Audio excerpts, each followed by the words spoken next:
아브라함이 그의 인생에서 가장 오래 걸어간 길을 말하자면 아마 기다림의 길일 것입니다. 특별히 한국 사람들에게 가장 힘든 길이 어쩌면 이 기다림의 길이 아닐까 싶습니다.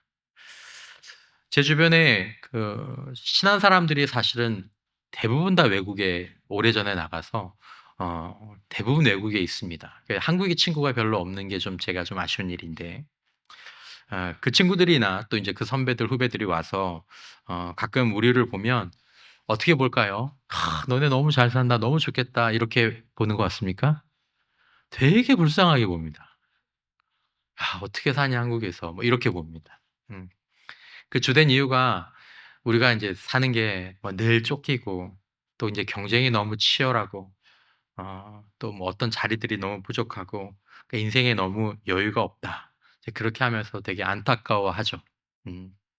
그러면서도 부러워하는 게 있는데 당일 배송 되게 부러워합니다. 당일 배송. 그거 정말 너무 부럽다.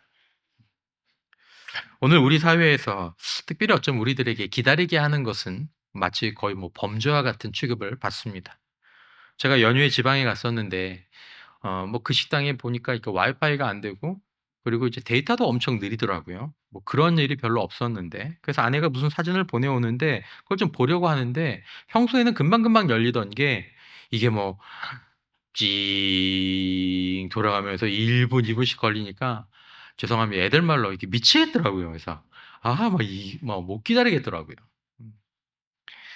기다린다라는 말이 뭐 노래나 시에 나올 때는 굉장히 낭만적으로 들리지 않습니까? 기다림. 그런데 막상 기다림이 우리의 현실이 되면 굉장히 불편하고 또 진지한 상황으로 들어가면 기다림은 굉장히 고통스러운 일이 됩니다. 정말 힘든 일이 됩니다. 그런데 우리가 걸어가야 될 믿음의 길 가운데 가장 마음이 힘든 길, 그리고 그렇게 마음이 힘든데 이게 오래도록 끝나지 않는 길이 있다면 기다림의 길이 있습니다. 기다리는 믿음. 우리가 기다릴 줄 아는 사람, 또 기다림의 일상, 이 기다림이라는 말은 말의 느낌은 그렇게 무거워 보이진 않지만 이 기다림이라는 말은 사실은 그 느낌보다 훨씬 무거운 개념이고 또 굉장히 중요하기도 하고 그리고 굉장히 아름답기도 합니다. 이 기다림입니다. 아브라함은 75세라는 늦은 나이에 하나님과 동행하는 길을 걷기 시작했고 하나님은 아브라함에게 사실은 자식을 약속하셨죠. 12장 2절 말씀에 보면 내가 너로 큰 민족을 이루게 하겠다. 결국은 자식을 주시겠다라는 약속이죠. 그랬던 아브라함의 나이가 이제 그 약속을 받은 지 벌써 시간이 오래 지나서 거의 100세에 이르는 상황이었습니다. 본문에 이르기까지 아브라함은 자식이 없었습니다. 아브라함은 어떤 의미에서 오래 많이 기다렸죠. 아마 20년 정도가 지날 때쯤 되면 사실은 기다리는 것도 멈출 만한 시점입니다. 그냥 사는 거죠. 도대체 언제까지 기다려야 되나? 여러분 기다림을 좀 경험해 보신 적이 있습니까? 잠깐은 기다릴 수 있죠. 하지만 이게 좀 점점 길어지면 슬슬 기분이 나빠지고 조금 있으면 화가 나다가 더 길어지면 이제 속에서 분노가 막 부글부글 끓죠. 부글부글 끓죠. 음. 제가 웃자고 드리는 말씀이지만 예전에 이런 얘기를 많이 들었습니다. 시간에 예민한 남자분들이 주일날 교회에 오실 때 아내들과 이제 시간 때문에 좀 투닥투닥 거릴 때가 있는 거죠. 주일 아침마다 남편은 이제 이 시간을 지키는 게 좀 이렇게 몸에 밴 분들은 시간 되면 현관에 서 있습니다. 아내도 현관에 서 있어요. 신발 신고. 시간이 다 돼서 "여보 빨리 가자. 이제 출발해야 돼." 근데 이제 아내가 그 얘기를 듣고도 "어 그래요." 그러면서 이 방 들어갔다 저 방 들어갔다 왔다 갔다 하죠. 그래서 이제 한번 한숨을 푹 쉬고 "여보 시간 다 됐다고." 그런데도 이제 아내가 인제 태연하게 "아 다 됐어. 잠깐만 기다려 봐." "여보 가야 돼." 뭐 "아유 금방 가, 금방 가. 여보 먼저 가서 좀 차 빼고 있어. 내가 바로 내려갈게." 차를 빼고 앉아 있는데도 안 오죠. 일단 전화하면은 내려가요. 엘리베이터 왔네, 왔네." 네. 그리고 차 보인다, 차 보인다." 이제 그러면서. 이걸 매주 반복하니까 힘든 거죠. 그래서 이것 때문에 교회에 안 나오는 남편들이 있다는 전설이 있습니다. 그거 아침마다 그거 안 하려고 내가 교회를 안 나간다. 그거 못 하겠더라. 뭐 이런 분들도 계시는데 묻는 거지만 이 10분의 기다림, 20분의 기다림도 우리들에게는 굉장히 힘들게 느껴집니다. 누군가 말하는 것처럼 우리는 오늘날 현대인들은 신자와 성도를 뭐 비신자를 막론하고 좀 활동 중독에, 특별히 한국 사람들은 좀 이 활동 중독에 갇혀 있는지도 모릅니다.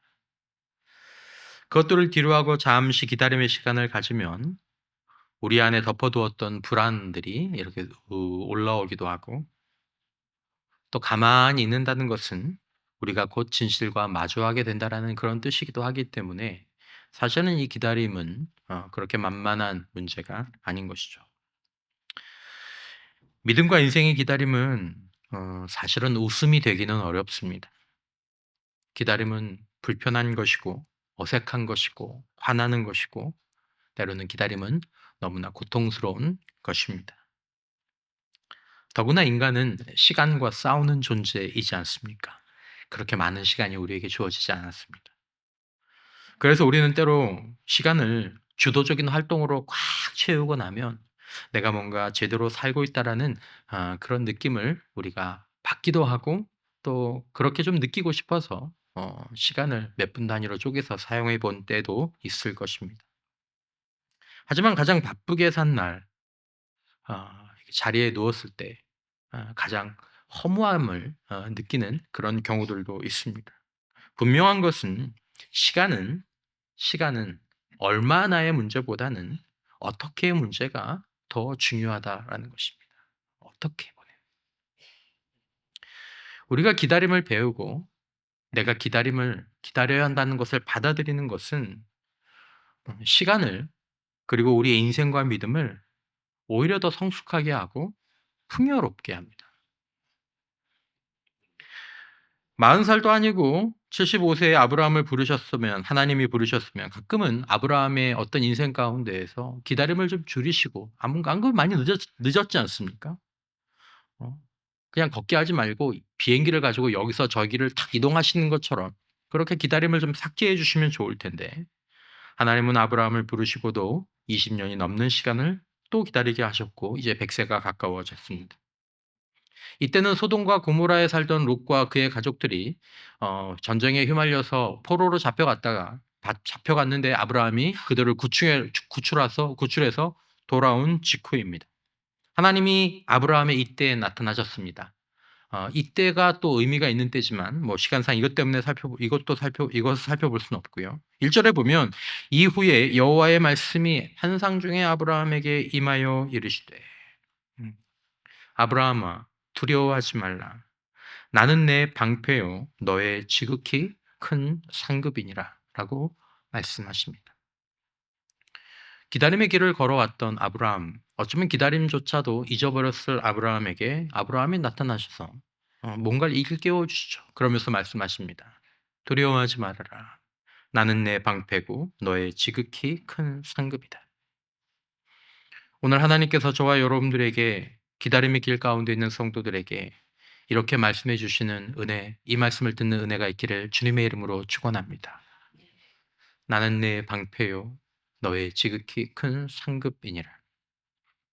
이 말씀을 듣고 아브라함이 너무 감격에 겨워서 아멘, 할렐루야 했을 것 같은데 그렇게 하지 않았습니다. 거기에 감동한 기색은 보이지 않고 오히려 그 불편한 속내가 드러나게 됩니다. 방패라고요. 상급이시라고요. 하나님이 나한테 주실 게 있습니까? 자식을 주신다고 하더니 이제 자식도 안 주셨으니까 제 상속자는 내 종이 될 겁니다. 그냥 그렇게 아시면 되겠네요. 좀 그런 느낌이 사실은 저는 좀 받았습니다. 세 번역으로 2절 이하를 읽어보면 아브라함이 여쭈었다. 주나의 하나님, 주님께서는 저에게 무엇을 주시렵니까? 저에게는 자식이 없습니다. 저의 재산을 상속받을 자식이라고는 다마스쿠스 녀석 엘리에셀 뿐입니다. 주님께서 저에게 자식을 주지 않으셨으니 이제 저의 집에 있는 이 종이 저의 상속자가 될 것입니다. 뭐 다 끝났습니다, 하나님. 이렇게 얘기하는 거죠. 왜 하나님은 아브라함을, 그리고 성경에 많은 사람들을, 그리고 지금 우리들을, 또 특별히 믿음이 좋아 보이는 사람들을 왜 때로 기다림의 길로 인도하곤 하실까? 아니, 거의 대부분 이 과정을 가게 하시는가? 멀리 멀리. 야, 이래 가지고 정말 도착할 수 있을까라는 생각이 들 만큼 그렇게 멀리 돌아가게 하시는 거죠. 영영 희망이 없다고 느끼는, 어쩌면 그때 하나님께서 말씀하시는 것입니다. 나는 너의 방패고 너의 지극히 큰 상급이다. 오늘도 밑에 기다림의 먼 길을 가는 믿음의 후손들에게 이 말씀을 하시는 것이죠. 여러분, 우리는 하나님과 그 약속을 붙잡고 기다림의 길을 다시 한번 믿음으로 갈 수도 있고, 아니면 너무 오래되어서 이젠 지쳐서 나도 이제 힘이 없어서 희망과 감사와 기다림을 포기할 수도 있습니다. 여러분, 만약에 우리가 기다림을 잃어버리게 된다면, 우리가 더 이상 기다리지 않아도 된다면 우리의 삶은 더 나아질까요? 여러분, 우리가 기다림을 잃어버리게 되면 아마도 하나님보다 하나님의 선물에 분명히 더 집착하게 될 것입니다. 치유나 승진이나 결혼이나 자녀, 이런 것들. 그리고 만약에 하나님이 그것들을 빨리빨리 제때제때 가져다 주시지 않으시게 된다면 기다림의 능력을 잃어버린 우리는 하나님을 원망하거나 신앙을 포기하게 되겠죠. 여러분, 인생에서 이 기다림의 길이 점점 짧아지면 그것이 당장은 우리에게 좋을 것 같지만, 기다림의 길을 걷는 이 능력을 상실하면 우리는 하나님으로부터 멀어지게 되고 하나님을 이상하게 만들고 맙니다. 쿠팡같이. 또 만일 우리가 기다리는 것을 싫어하고 거부하는 사람이 되면 우리는 사람들과 또 하나님과 진정한 관계를 맺는 것이 어려워지기도 하는 것이죠. 기다린다라는 것은 누군가를 받아들이고 사랑하는 과정이고, 누군가를 받아들이고 사랑해야만 할 수 있는 것이 바로 기다림이기 때문입니다. 그러므로 우리 자신도, 우리 자녀들도 이 기다림의 능력, 기다림의 근육을 상실하는 이 사회 속에서 기다림의 길이 주어질 때 하나님과 사람 앞에서 이 기다림의 길을 걷고 배울 필요가 있다라는 것입니다. 한때 유명한 실험이 있었죠. 보상을 지원하는 것에 관한 실험. 아주 4살, 5살짜리 되는 어린아이들에게 걔들이 좋아하는 음식을 딱 앞에 놓고 선생님이 와서 너 이거 먹지 말고 선생님이 먹으라고 할 때까지 기다려야 돼 라고 이렇게 얘기할 때, 어떤 애들은 선생님이 가자마자 먹는 아이가 있는데, 어떤 아이들은 가만히 입에서 침이 뚝뚝 떨어지는데도 가만히 기다렸다가 나중에 선생님이 와서 이제 먹어라 라고 얘기하면 그때서야 먹는 아이들. 나중에 이 아이들을 20년, 30년 후에 추적 조사를 해보니까 그렇게 기다릴 줄 알았던 아이들의 인생이 여러 가지 면에서 잘 되었다라는 유명한 실험이 있습니다. 제가 좀 훑어보았는데 1-2주 사이에 좀 다시 제대로 읽어보고 싶은 책이 있습니다. 사천주라는 제목의 책인데, 우리가 80년을 산다고 하면 대략 4,000주 정도 된다고 하네요. 많게 느껴지는지 적게 느껴지는지 모르겠지만, 이건 여느 시간 관리에 관한 책처럼 시간을 쪼개어서 잘 관리하는 것에 관한 책이 아니고, 시간의 의미, 인생의 의미에 대해서 좀 생각하게 해주는 책입니다. 굉장히 좋은 책인 것 같습니다. 거기에 이런 말이 있죠. 생산성과 효율의 노예가 되어버린 현대인들은 정신없이 바쁘게 돌아가는 우리의 일상이 결국 더 많은 경이로운 세상을 경험하기 위한 것이라는 가장 중요한 사실을 놓치고 있는 것 같다. 그냥 제가 읽어만 드렸지만 무슨 말이냐면, 정신없이 바쁘게 생산성과 효율을 따져가는 우리의 일상이 놓친 것이 있는데, 그것은 무엇이냐 하면, 시간이라는 것은 우리가 더 많은 경이로운 세상, 경이로우신 하나님, 경이로운 사람들을 경험하도록 하기 위해 주어진 것이라는 사실을 놓치고 있는 것 같다. 좀 이런 얘기를 좀 하려고 이 책에 있죠. 참 좋은 내용이 많이 있습니다. 여러분, 기다림은 오늘날 우리에게 시간의 낭비, 그리고 인생의 낭비처럼 여겨집니다. 그러나 하나님은 지금부터 예전부터 지금까지 여전히 하나님의 사람들을 기다림의 길 위에서 만나 주시고 기다림의 길 위에서 어떤 선물을 주십니다. 예. 하나님은 아브라함은 기다림의 길 위에서 결국 하나님이 약속하신 것을 받았습니다. 정말 오래 걸렸죠. 그러니까 하나님을 내비게이션으로 삼으면 적당하지 않은 것 같습니다. 너무너무 오래 너무 멀리 가게 하시는 것 같아서. 히브리서 6장은 이렇게 말하죠. 하나님이 아브라함에게 약속하실 때 가리켜 맹세할 자가 자기보다 더 큰 이가 없으므로 자기를 가리켜 맹세하여 이르시되 내가 반드시 너에게 복주고 복주며 너를 번성하게 하고 번성하게 하리라 하셨더니 그가 이같이 어떻게 해서요? 오래 참아 약속을 받았느니라. 그의 인생을 오래 참은 인생으로 표현해 놓았는데 이게 얼마나 깊은 의미가 있을까요? 예전에는 이 본문을 보면 약속을 받았다. 그래 약속을 주시잖아. 아, 여기에 중점을 두었지만 이제는 좀 다른 것 같습니다. 진짜 선물이 어디 있냐면 오래 참아 걸어온 기다림의 길 위에 거기에 하나님의 진짜 선물이 사실은 있다라는 것입니다.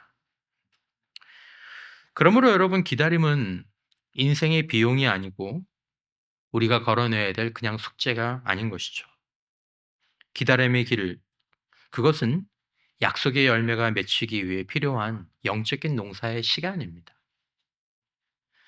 약속의 정상, 약속의 목적지로 가는 길 주변에서 만나는 풍경, 그런 사람들과 같은 게 기다림의 의미죠.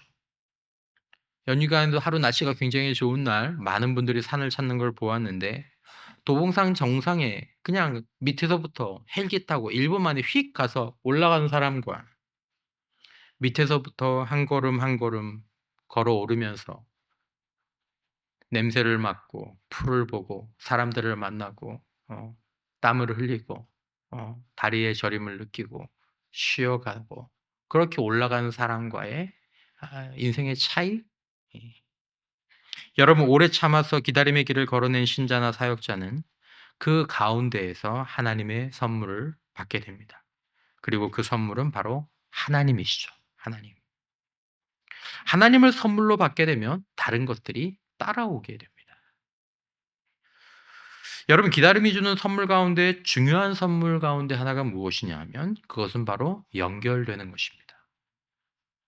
기다림의 길을 걷는 사람들은 다른 인격과 연결될 가능성이 높습니다. 아니면 잘 연결되죠.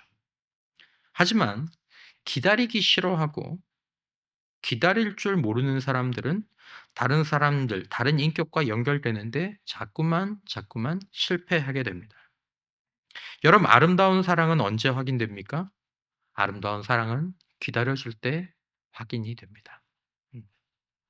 교제하는 남녀가 있다고 합시다. 몇 시에 어딘가에서 만나기로 했습니다. 자매는 시간 좀 전에 도착해서 기다리고 있는데 형제가 나오려고 하는데 회사에 갑자기 일이 생겨서 그걸 처리하느라 출발이 좀 늦었습니다. 그래서 급하게 나가고 있는데 그날따라 차도 막히고 그날따라 길도 잘못 들고 결국 약속 시간을 한참이나 넘겨 도착했죠. 어. 그래서 이 형제가 자매한테 말하죠. 자기 미안해요. 내가 오늘따라 뭐가 계속 꼬이네. 진짜 미안해. 많이 기다렸지." 여러분 그 말을 들은 자매가 어떻게 얘기할까요? 음. 가버리고 없을까요? 자매가 환하게 웃으면서 말하죠. "기다릴 사람이 있어서 행복했어요. 기다릴 사람이 있어서 감사했어요." 어. 이런 자매는 꼭 잡아야 되겠죠. 혹시 재촉하는 남편이 있으면 집에 가셔서 또 이러시는 거 아닙니까? "여보 들었지? 응? 기다릴 수 있는 사람이 있어서 행복한 거라고." 여러분 장성하고 성숙한 사람들의 특징 중에 하나가 무엇인지 아십니까? 예외 없는 특징은 기다려주는 사람입니다. 기다려주는 사람. 몸은 크고 나이가 들었지만 미성숙한 사람들은 어린아이들과 같습니다. 기다릴 줄을 모르죠. 기다리는 걸 어려워합니다. 자기가 원하는 거, 자기 속도, 자기 방식, 끊임없이 이것을 주장하며 살아갑니다. 그러므로 기다릴 줄 모르는 사람들, 기다림의 길을 걷지 않는 사람들은, 그것을 거부하는 사람들은 사람들과 연결되지 못합니다. 늘 혼자입니다. 늘 혼자 밥을 먹고 혼자 생활을 하고, 왜냐면 기다려 주질 않으니까. 내가 기다릴 수가 없으니까. 이것은 이것으로만 끝이 끝나지 않고 기다림의 길을 묵묵히 걸어가지 못하고 잠잠히 기다리는 시간을 일상 속에서 갖지 못하면 성도들은 하나님과 연결되는데도 실패합니다. 왜냐하면 하나님은 기다림의 길 위에서 우리에게 찾아오시기 때문입니다. 우리는 하나님 몇 시 몇 분 몇 시 몇 분 그때 저랑 만나기로 하셨죠? 그 시간에 딱 가 있으면 오는 게 아니라 하나님은 기다리고 있는 자들 가운데 바람처럼 기약 없이 문득 찾아오시죠. 하나님은 기다리시는 분일 뿐만 아니라 기다리는 자들을 만나 주십니다. 시편 40편 1절에 내가 여호와를 뭐하고 뭐하였더니 기다리고 기다렸더니 약속 시간이 안 나와 있어요. 기다리고 기다렸더니 귀를 기울이시사 나의 부르짖음을 들으셨도다. 이것이 하나님이 우리에게 찾아오시는 방식입니다. 그러므로 기다림의 길을 걸어가지 못하면 하나님의 일하심을 볼 수 없고 오히려 하나님의 일하심을 방해하거나 지연시키는 결과가 나오고 하나님의 일하심을 좀 약간 망쳐버리는 듯한 느낌이 들기도 합니다. 기도보다는 인간적인 방법을 찾고 하나님의 때보다 계속 내 타이밍을 앞세우는 거죠. 하나님을 내 시간표에 맞추려고 하는 거죠. 내 방식에 맞추려고 하는 거죠. 잘 안 돼요. 마치 아브라함이 하갈을 통해 이스마엘을 낳으려고 했던 것처럼 그러면 시행착오가 인생에 쌓이게 되죠. 그리고 이것이 인생의 부담이 됩니다. 신앙의 사람들은 마음에 들지 않는 인생의 길을 오래도록 묵묵하게 걸어갔습니다. 그 길은 광야였고 사막이었고 억울한 도망자의 길이었고 억울한 종의 길이었지만 배신당하는 길이고 슬픔이 많은 길이었지만 그 길을 하나님을 기다리며 또 하나님과 함께 묵묵히 걸어가는 것을 우리는 성경에서 보게 됩니다. 사람들은 그걸 낭비라고 얘기하지만 성경은 그것을 기다림이라고 이야기하죠. 여러분, 기다리는 것은 낭비가 아닙니다. 기다림은 없어서는 안 되는 소중한 과정이고 기다림은 육신적으로든 영적으로든 성인이 가지고 있는 능력입니다. 우리는 기다리지 못하고 날뛰는 반려동물을 봅니다. 여러분 집에서 키우는 반려견들 가운데에서 음식을 주고 기다려라고 얘기하는데 상관하지 않고 부어주면 먹고 그럼 걱정하죠. 저 기다리질 못하네. 우리는 기다리지 못하는 아이들의 행동에 대해 걱정을 표합니다. 기다려, 나중에 엄마가 해줄게. 하라고 빨리 하라고. 그럼 걱정하죠. 하지만 정작 우리 자신이 기다림의 능력을 잃어버리고 있는 것은 모르고 있지는 않은가. 여러분, 기다릴 줄 아는 사람을 보면 고귀함이 느껴지죠. 그리고 기다리는 신자를 보면 믿음이 느껴지고 거룩함이 느껴집니다. 이 기다림의 아우라입니다. 기다림의 길은 그런 사람과 그런 신자를 빚어내죠. 여러분, 우리는 기다림의 길을 걸어가고 있습니다. 잘 걸어갈 수 있을까요? 오늘날 현대 교회와 현대 신앙이 회복해야 될 가장 중요한 것 중에 하나가 이 하나님의 속도로 살아가는 법입니다. 하나님의 속도. 성경에 나오는 하나님의 속도는 우리가 생각하는 것보다 훨씬 느릴 때가 많이 있다라는 것입니다. 대부분 그런 경우, 대부분 좀 늦는 것 같습니다. 느린 것 같아요. 오늘도 오후에 교회의 장기 계획을 위한 간담회를 갖겠지만 제 장로님들에게 종종 이 말씀을 드립니다. 장로님들, 저희가 계획은 하겠지만 아마 계획대로는 안 될 겁니다. 하지만 계획 가운데에서 하나님께서 인도하시는 것이 있을 겁니다. 교회도 성도들도 목사도 빠른 성장, 많은 부흥을 원하지만 우리가 스스로를 속이지 않는다면 항상 가장 중요한 것은 속도가 아니라 바른 방향입니다. 그러니까 바른 방향이 뭔지를 아는 게 이게 중요한 문제겠지만 그래서 훌륭한 책의 제목처럼 믿음이라는 것은 한 방향으로의 오랜 순종이라고 얘기할 수 있습니다. 한 방향으로 오래도록 순종하는 거죠. 성경의 위대한 인물들은 모두 기다리던 사람이었습니다. 노아는 홍수를 기다리며 120년간 전도하는 삶을 살았죠.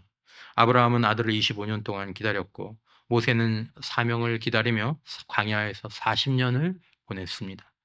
다윗은 왕위를 기다리며 도망자로서 10년이 넘는 삶을 살았고, 바울은 전도 여행을 기다리며 3년을 광야에서 있었습니다. 왜 하나님이 이들을 기다리게 하셨을까요?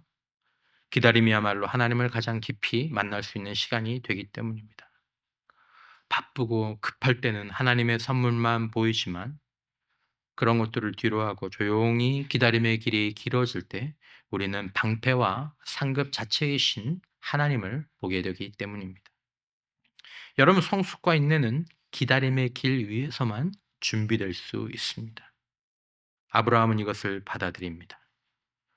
이후에 여호와의 말씀이 환상 중에 아브라함에게 임하여 이르시되, 아브라함아 두려워하지 말라. 나는 내 방패요 내 지극히 큰 상급이니라. 하나님은 아브라함에게 내가 너한테 상급 빨리 줄게라고 말씀하지 않으시고 내가 너의 상급이다라고 말씀하십니다.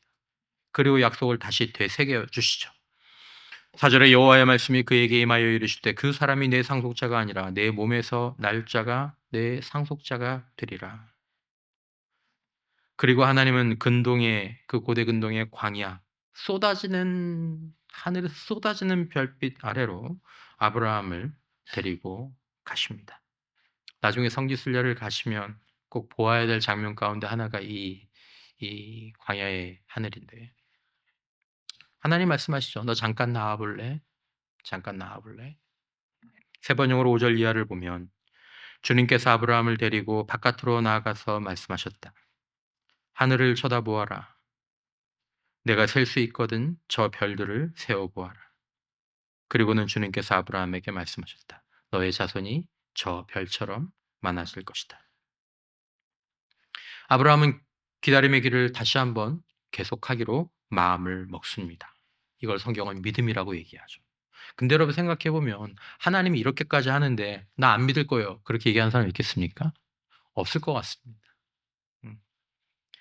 6절에 보면 아브라함이 여호와를 믿으니 여호와께서 이를 그의 의로 여기셨다라고 얘기하고 있죠.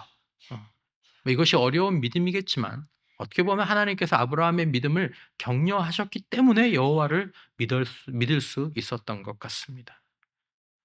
여러분, 성경에 믿는다는 말이 들어가는 많은 성경 구절들이 있습니다.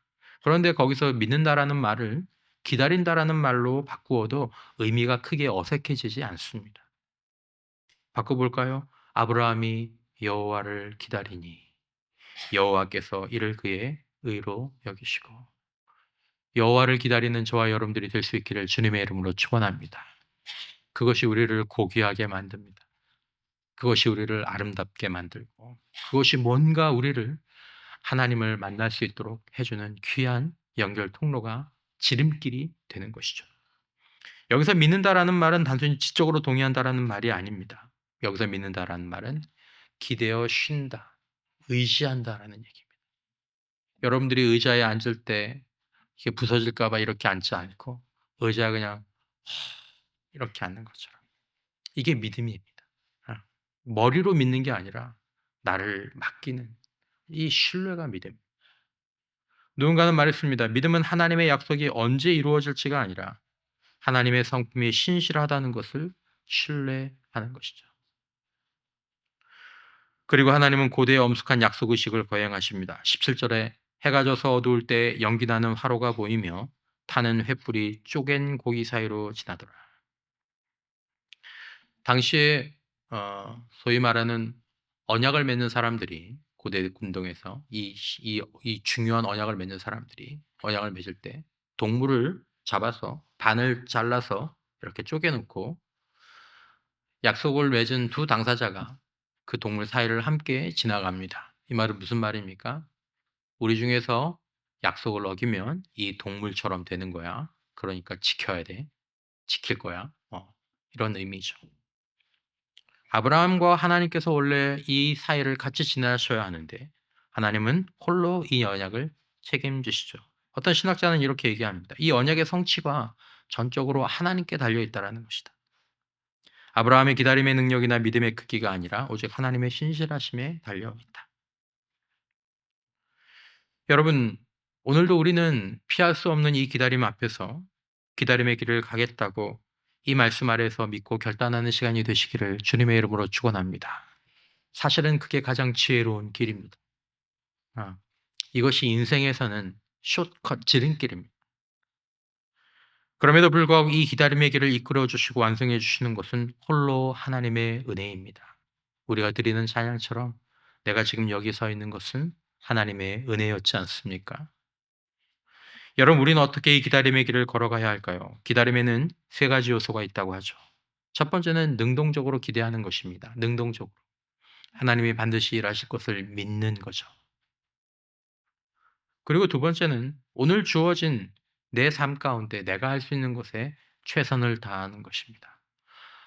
다윗이 하나님을 기다릴 때 그냥 앉아 있었던 것이 아니라 다윗은 하나님 앞에 기다리고 기다릴 때 그는 하나님 앞에 계속적으로 기도의 제사를 올려드렸습니다. 기다린다는 것은 미래에 대한 소망을 품고 있는 거죠. 하나님의 때를 신뢰하는 것입니다.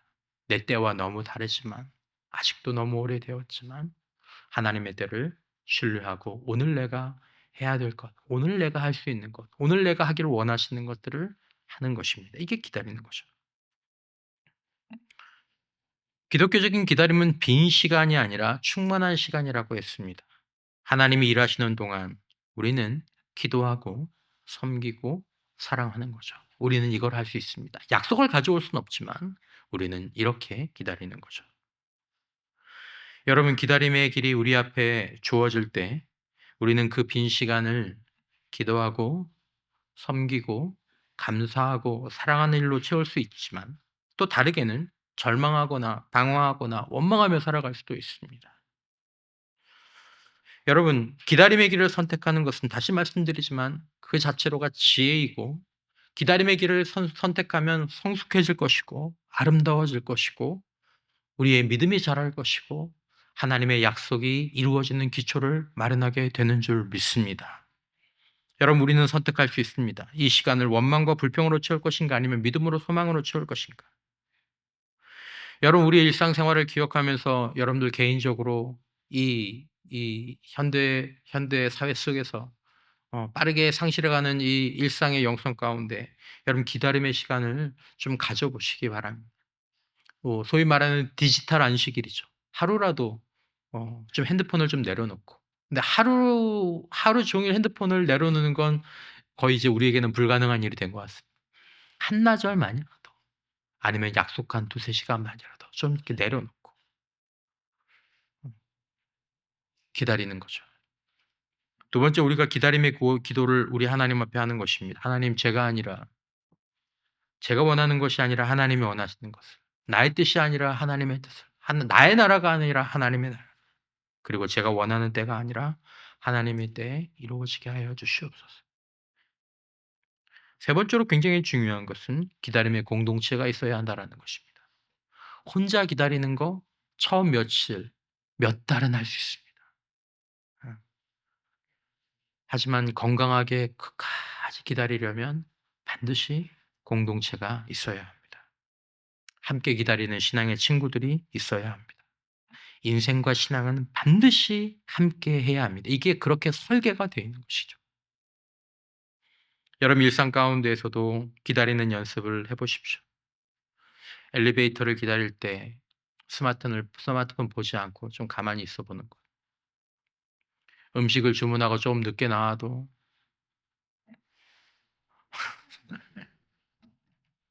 띵동한 소리 안 나나 누르지 않고 좀 한번 좀 이렇게 기다려 보기도 하고,